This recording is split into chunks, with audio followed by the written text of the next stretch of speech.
Alright, ladies and gentlemen, I just talked about in my last video about how some people are just nasty people and you can't stop them.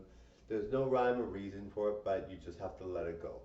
So there was one girl, I was sitting at a table, she was basically, like I raced to get to the table and she was like, just really rude about it. She said, get off this table. And I'm like, well, can I sit here?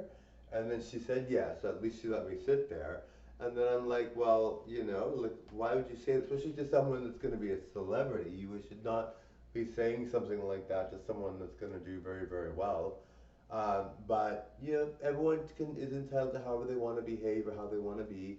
I wasn't being rude to her. I was just like, if you want to be that way, that's fine.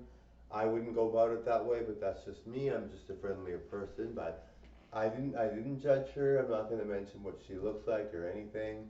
I don't think it's necessarily even a big deal. I think she might have just said it because she was like, "Well, you ran to the chair."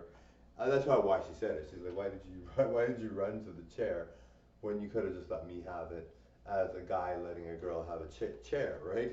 So I mean, and it's not a big deal really. But I was like, she was just so mean about it. I'm like, well, that's fine if you want to be that way. That's fine. And I didn't say anything rude. I was just like, I'm gonna sit here. She let me sit there. So it wasn't like a big deal, and I was like, hey, that's cool, and I'm like just checking on people that were there, and then she ended up moving anyway, so I'm really glad she let me sit there. So in all, it worked out in the end. All right, bye guys. Thank you.